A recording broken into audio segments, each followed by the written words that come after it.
Assalamualaikum warahmatullahi wabarakatuh. Selamat pagi, salam sejahtera, dan salam sehat untuk kita semua. Selamat datang di video pembelajaran untuk mata kuliah Teknologi Pati di jurusan Teknologi Hasil Pertanian, Fakultas Pertanian Universitas Lampung. Pada pertemuan kali ini, saya, Esa Ghanim Fadlallah, SPI MSI, akan membawakan materi perkuliahan dengan judul Bioethanol from Starch atau bioetanol yang berasal dari pati. Adapun capaian pembelajaran untuk materi hari ini adalah mahasiswa mampu menjelaskan dengan tepat mengenai tahapan proses pembuatan bioetanol berbasis pati. Baiklah, berikut ini merupakan grafik yang menunjukkan konsumsi energi di dunia, ya. Kalau kita lihat dari tahun 93 sampai tahun 2018, maka konsumsi energi di dunia ini selalu mengalami peningkatan dari setiap tahunnya. Oleh karena itu, energi merupakan salah satu sektor penting yang mendukung keberlanjutan pembangunan ataupun aktivitas dari suatu negara. Bila kita lihat dari grafik ini, maka dilihat dari sumbernya, maka terdapat beberapa sumber energi yang digunakan di dunia, ya.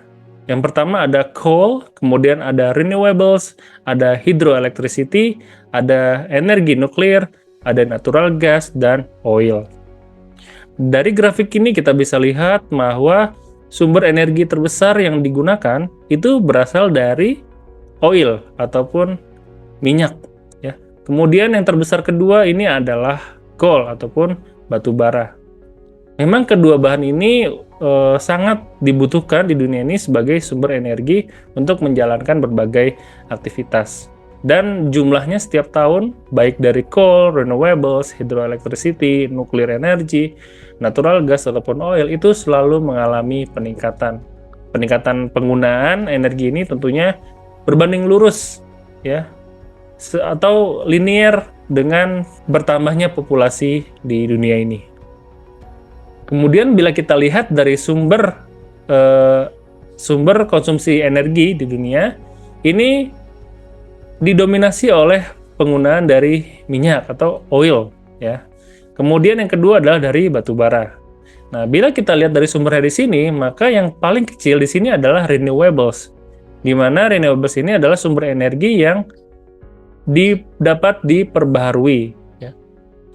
Sedangkan kalau kita lihat oil, coal itu merupakan sumber daya yang sulit untuk diperbaharui dan kondisinya di alam ini terbatas, ya. Jadi penggunaan energi dari bahan-bahan yang dapat diperbaharui itu sangat rendah sekali.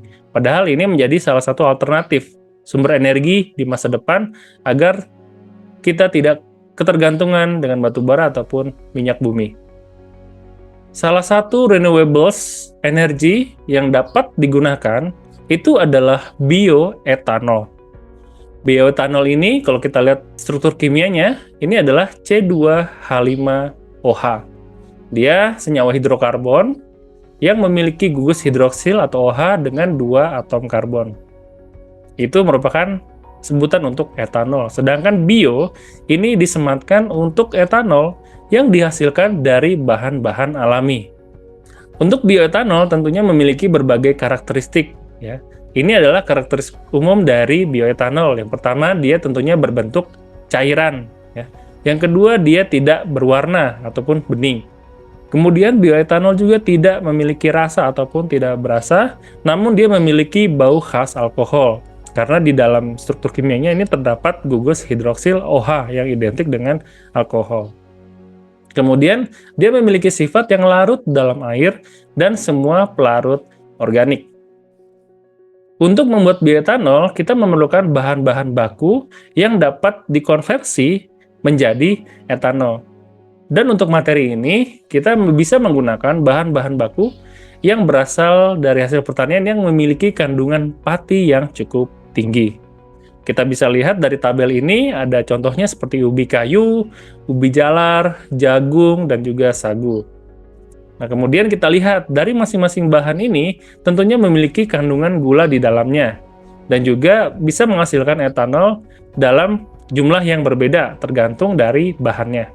Seperti kalau di sini kalau kita lihat ternyata ubi kayu itu punya eh, kandungan ataupun hasil konversi bioetanol lebih tinggi dibandingkan ubi jalar. Dan kemudian jagung ini paling tinggi di antara ubi kayu, ubi jalar, dan juga sagu, di mana jumlah hasil konversi ke bioetanol itu adalah 200 liter dari 1000 kg jagung. Oleh karena itu kita bisa lihat bahan-bahan yang memiliki kandungan pati yang tinggi itu sangat bisa digunakan ataupun dimanfaatkan sebagai bahan baku bioetanol. Baiklah, sekarang kita akan mempelajari bagaimana sih untuk memproduksi bioetanol dari bahan berbasis pati. Yang jelas, kalau kita menggunakan bahan baku yang berpati, kita lakukan pertama kali adalah mengekstraksi dari patinya tersebut.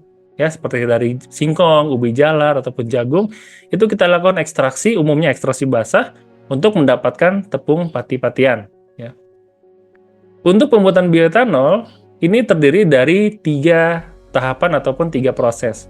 Yang pertama adalah hidrolisis, yang kedua adalah fermentasi, kemudian yang ketiga adalah destilasi. Proses hidrolisis ini merupakan tahapan pertama untuk mengubah dari pati menjadi glukosa. Kemudian dari glukosa dilakukan proses fermentasi untuk menghasilkan etanol pada kadar yang rendah, yaitu kurang lebih 8%. Kemudian dari etanol yang konsentrasinya lebih rendah, untuk meningkatkan kemurniannya, itu dilakukan tahapan yang ketiga, yaitu adalah destilasi. Sehingga nanti setelah 3 tahapan ini akan dihasilkan bioetanol dengan tingkat kemurnian yang lebih tinggi, yaitu berkisar dari 95 hingga 96%. Baik, kita masuk ke tahapan pertama dari proses pembuatan etanol, yaitu adalah hidrolisis. Hidrolisis, hidro itu berarti air, kemudian lisis itu urai. Jadi hidrolisis ini merupakan suatu proses untuk menguraikan suatu senyawa dengan adanya bantuan dari air. Kalau kita lihat di reaksi ini, pati ini merupakan polisakarida, ya, dan kemudian bereaksi dengan air, tentunya dia perlu katalis untuk mempercepat proses atau untuk mengefisienkan proses. Hidrolisis ini menghasilkan glukosa dari pati, karena pati ini merupakan suatu polimer dan unit terkecilnya atau monomernya itu adalah glukosa. Jadi kita akan memecah pati yang sangat kompleks itu menjadi unit-unit penyusunnya, yaitu glukosa, dengan proses hidrolisis tentunya dengan bantuan air dan juga katalis. Sebenarnya reaksi antara pati dengan air itu bisa untuk dilakukan hidrolisis, tetapi memiliki kelemahan, yaitu waktu prosesnya sangat lama atau sangat lambat. Oleh karena itu dibutuhkan bantuan katalisator itu untuk memperbesar kereaktifan dari air, sehingga untuk proses hidrolisisnya nanti lebih efisien dan lebih cepat. Dalam hidrolisis pati ini ada 2 metode, ya. Yang pertama adalah hidrolisis secara kimia, yang biasanya itu menggunakan senyawa kimia asam. Kemudian yang kedua adalah hidrolisis secara enzimatis, yaitu menggunakan enzim-enzim yang dapat menguraikan pati menjadi glukosa. Kita akan masuk ke pembahasan tentang hidrolisis secara kimia ataupun menggunakan senyawa asam. Umumnya, senyawa kimia asam yang digunakan itu seperti HCl, ini adalah asam kuat, seperti juga H2SO4 ataupun asam sulfat, dan HNO3 atau asam nitrat. Ini merupakan asam-asam kuat yang bisa kita gunakan untuk memotong, ya, untuk yang bisa kita gunakan untuk mengubah pati menjadi glukosa. Hidrolisis secara kimia ini menggunakan larutan asam sebagai katalisator untuk menguraikan polisakarida, ya, atau pati itu menjadi monosakarida, yaitu glukosa. Dengan melakukan hidrolisis secara asam, ini akan menghasilkan rendemen glukosa yang dapat mencapai 35-65%. Ini sangat bergantung dari konsentrasi senyawa asam yang digunakan maupun suhu dan juga waktu untuk proses hidrolisisnya. Ada beberapa kelebihan dan kekurangan tentunya kalau kita melakukan hidrolisis menggunakan metode kimia dengan larutan asam. Yang pertama kelebihannya itu adalah murah, ya. Kemudian waktunya juga cepat dan proses yang sederhana, ya. Namun kekurangannya karena kita menggunakan bahan kimia maka kekurangannya adalah kurang ramah lingkungan, ya. Kemudian perlu dinetralisasi. Ketika kita menetralisasi maka kita perlu banyak bahan seperti air ataupun senyawa basa yang bisa kita gunakan secara cepat untuk melakukan penetralan.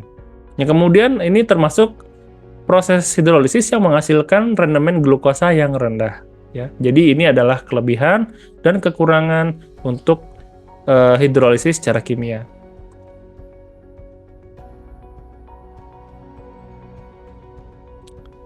Di sini disajikan tabel, ya, pengaruh dari variasi rasio asam klorida dengan kadar gula yang dihasilkan. Dari tabel di atas kita bisa melihat bahwa semakin banyak asam yang digunakan, maka semakin tinggi pula kadar gula yang dihasilkan. Nah, karena itu, untuk menghasilkan kadar gula yang optimal, ya, sebelum kita menghasilkan bioetanol, kita perlu mempertimbangkan penggunaan konsentrasi ataupun berapa banyak asam yang kita gunakan berbanding dengan bahan pati-patiannya tersebut.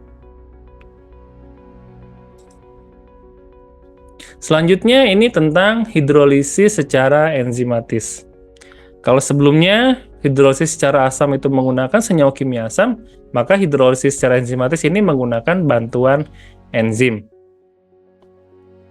Untuk hidrolisis secara enzimatis ini melalui dua tahap, ya. Yang pertama ini adalah tahap likuifaksi, yang kemudian yang kedua adalah tahap sakarifikasi. Untuk likuifaksi ini dilakukan menggunakan enzim alfa amilase yang diberikan untuk mengubah polisakarida menjadi dekstrin. Untuk polisakarida ini seperti yang sudah dijelaskan sebelumnya, ini adalah polimer yang memiliki banyak rantai, kemudian disederhanakan menjadi dekstrin. Nah, selanjutnya, untuk menjadikan glukosa, maka dari dekstrin ini, kita lanjutkan dengan menggunakan enzim yang berbeda, yaitu enzim glukoamilase, untuk mengkonversi dekstrin menjadi glukosa. Dari beberapa penelitian menunjukkan bahwa hidrolisis secara enzimatis ini dapat menghasilkan rendemen gula yang cenderung lebih tinggi kadar gulanya, yaitu sekitar 98%. Jadi berbeda dengan hidrolisis secara kimia.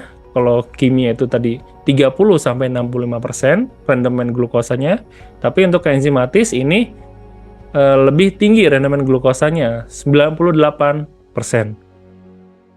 Tentunya untuk menghasilkan kadar glukosa dari pati ini melalui proses hidrolisis secara enzimatis, ada berbagai faktor yang dapat mempengaruhinya. Yang pertama tentunya ada suhu, kemudian ada waktu, kemudian yang ketiga ada homogenisasi, dan juga konsentrasi dari katalis. Dalam proses hidrolisis secara enzimatis ini terdapat kelebihan dan kekurangan tentunya. Untuk kelebihannya, ini tidak korosif karena dia tidak menggunakan senyawa kimia. Karena tidak menggunakan senyawa kimia juga, maka dia lebih ramah lingkungan.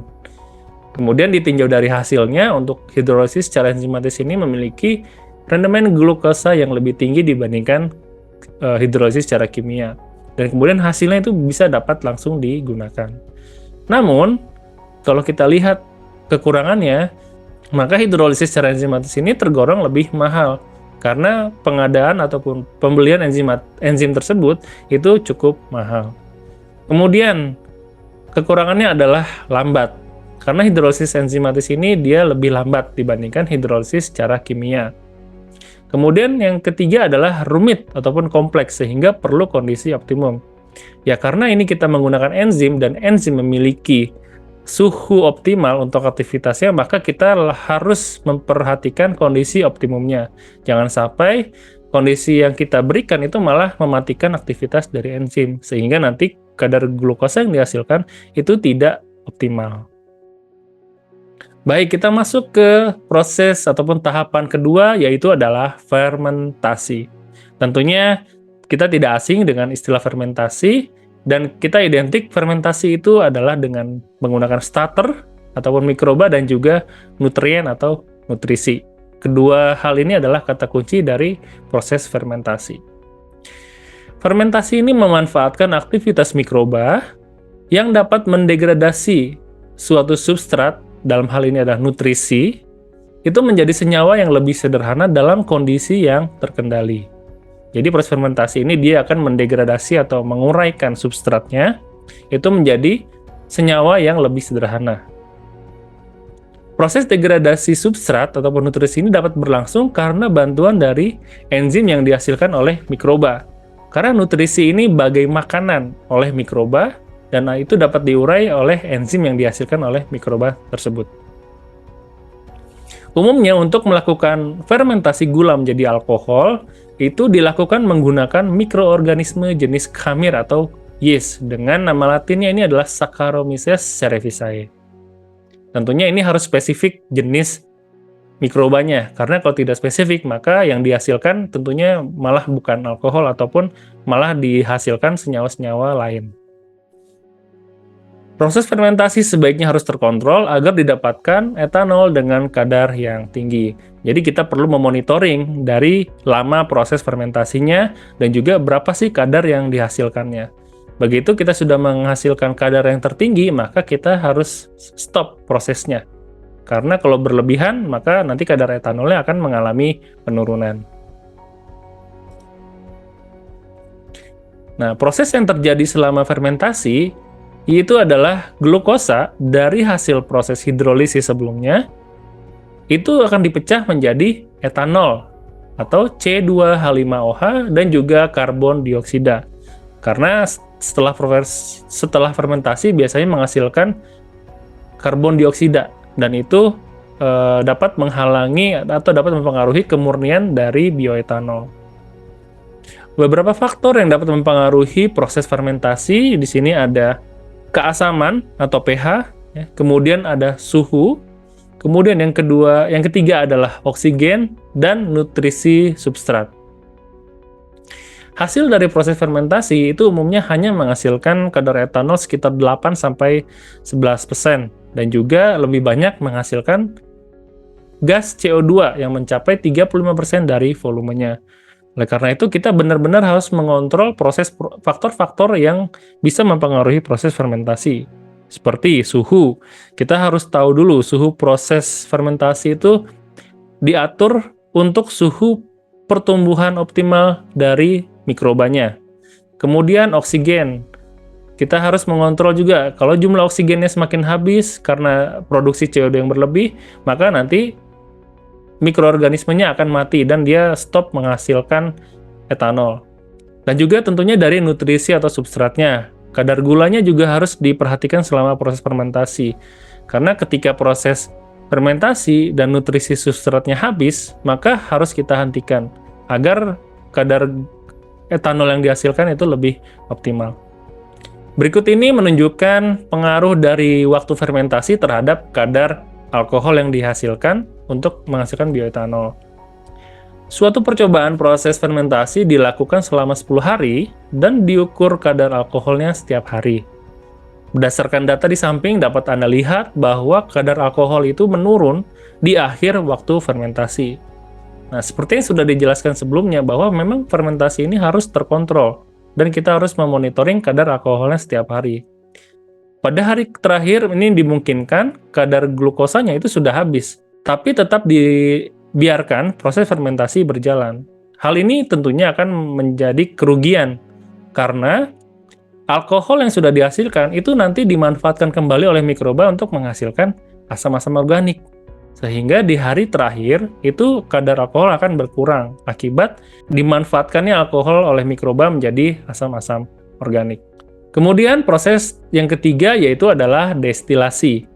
Seperti yang kita ketahui sebelumnya, sebelum destilasi ini kita menghasilkan alkohol dengan kadar yang rendah yaitu 8-11%.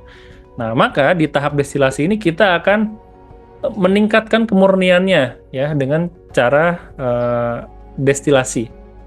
Prinsipnya destilasi dari etanol ini adalah memisahkan etanol dari campuran etanol dan air. Karena etanol yang diproduksi setelah fermentasi, etanolnya itu bersatu dengan air atau bercampur dengan air. Oleh karena itu nanti di destilasi itu kita akan pisahkan antara etanol dengan air itu melalui perbedaan titik didih dan mengembungkannya kembali. Nah, karena di sini memiliki etanol dan air itu memiliki titik didih yang berbeda, ya. Jadi untuk titik didih etanol itu adalah 78 derajat Celcius dan titik didih air itu adalah 100 derajat Celcius. Jadi nanti ketika kita sudah dapatkan etanol, maka kita lakukan destilasi dan suhu prosesnya itu adalah 78 derajat Celcius. Tujuannya apa? Tujuannya adalah agar etanolnya menguap dan terpisah dari air. Begitu etanolnya menguap, kemudian dilakukan proses pengembunan agar dari bentuk gas itu menjadi bentuk cair kembali dan didapatkanlah etanol yang murni dari air. Konsentrasi maksimum dari etanol hasil destilasi ini adalah 96%. Nah, biasanya untuk beberapa proses atau untuk beberapa peneliti itu melanjutkan proses, setelah proses destilasi itu dilanjutkan dengan proses dehidrasi dan juga destilasi ulang yang ditujukan untuk meningkatkan kemurnian dari etanol. Ya, jadi walaupun dalam kondisi 96%, sebenarnya masih ada sedikit air di dalam etanol dan dapat dimurnikan kembali dengan melakukan dehidrasi dan destilasi. Hasil dari destilasi ini ada 3 grade etanol yang dihasilkan. Yang pertama ini adalah grade industri. Ini kadar etanolnya sekitar 90-94%. Kemudian grade netral ini berkisar dari 96 sampai 99,5%. Dan terakhir untuk grade bahan bakar ini yang lebih sering digunakan itu adalah kadar etanol lebih dari 99,5%. Atau pada kondisi ini termasuk fuel grade etanol. Jadi etanol yang dihasilkan dari bahan berbasis pati ini adalah etanol khusus untuk bahan bakar. Bioetanol inilah yang nanti memiliki potensi untuk kita gunakan sebagai sumber energi di masa depan nanti. Nah, ini adalah skema produksi dari bioetanol, merangkum yang sudah sebelumnya dijelaskan. Jadi bahan berpati itu kita hancurkan, ya, kita ambil patinya, kemudian dilakukan proses hidrolisis dengan bantuan enzim ataupun asam untuk menghasilkan glukosa. Nanti glukosanya, ya, bahan yang bergula tadi, ataupun misalnya kita punya bahan lain selain dari pati, ya, seperti molase, nira, dan lain sebagainya, itu kita langsungkan proses fermentasi, ya. Tentunya kita tambahkan ragi, itu sebagai starternya, ya, sebagai sumber mikrobanya, dan menambahkan urea, NPK, itu sebagai sumber nutriennya agar mikroorganismenya atau si ragi itu dapat mengkonversi glukosa menjadi etanol. Setelah fermentasi, dihasilkan etanol 8%, dan selanjutnya dilakukan proses destilasi untuk menghasilkan etanol dengan tingkat kemurnian yang lebih tinggi. Dan kemudian dilanjutkan dehidrasi tentunya untuk meningkatkan kembali kemurnian dari bioetanolnya hingga ke fuel grade etanol atau 99,5%.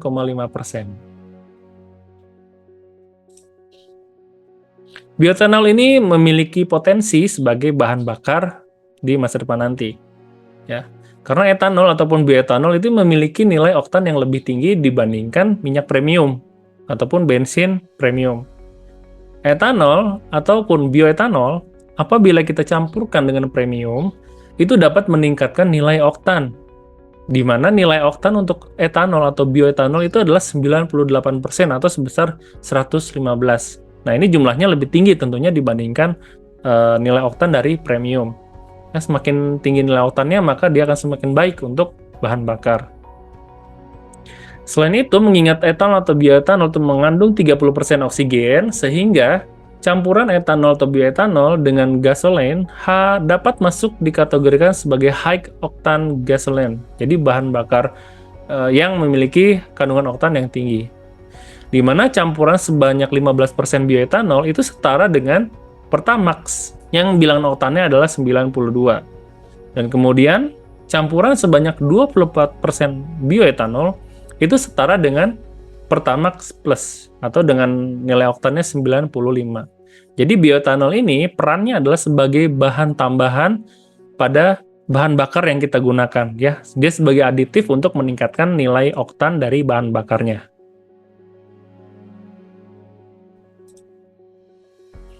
Nah, namun bioetanol ini juga memiliki sifat korosif dan membuat mesin lebih sulit di starter atau dinyalakan. Sifat korosif ini menyebabkan diperlukannya material khusus yang tahan korosif pada peralatan-peralatan tertentu seperti tangki bahan bakar, karburator, pipa-pipa, karet penyekat, dan lain peralatan lainnya. Oleh karena itu, penggunaan campuran bioetanol itu dalam premium itu dibatasi antara 5-25% saja agar kinerja mesin itu tidak berbeda ataupun tidak menyimpang. Pemakaian campuran yang lebih besar harus menggunakan mesin yang sudah dimodifikasi atau mesin khusus untuk pemakaian etanol.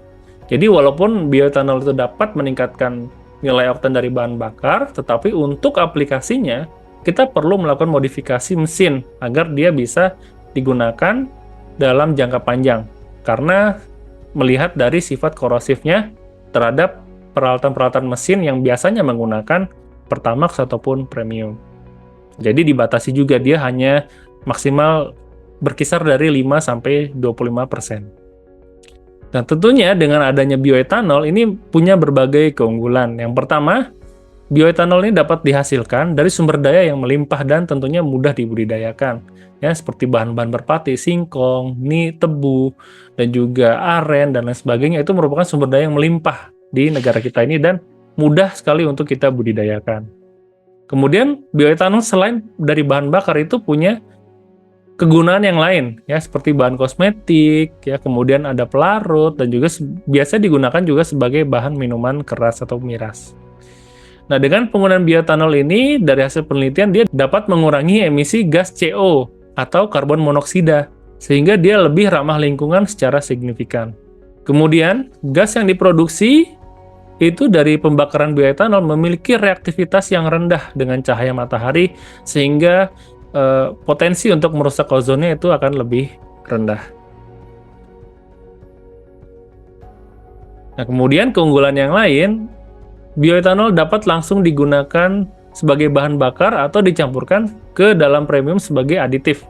Kalau sebagai aditif, maka kita bisa menggunakan mesin kendaraan seperti biasanya, tapi kalau digunakan bahan bakar utama, maka kita harus memodifikasi kondisi mesin yang ada. Kemudian teknologi yang digunakan atau teknologi yang digunakan dalam pembuatan bioetanol ini termasuk sederhana dan bisa kita lakukan dalam produksi secara kecil. Dan tentunya kita juga menghasilkan bioetanol ini dengan memiliki biaya produksi yang relatif lebih rendah.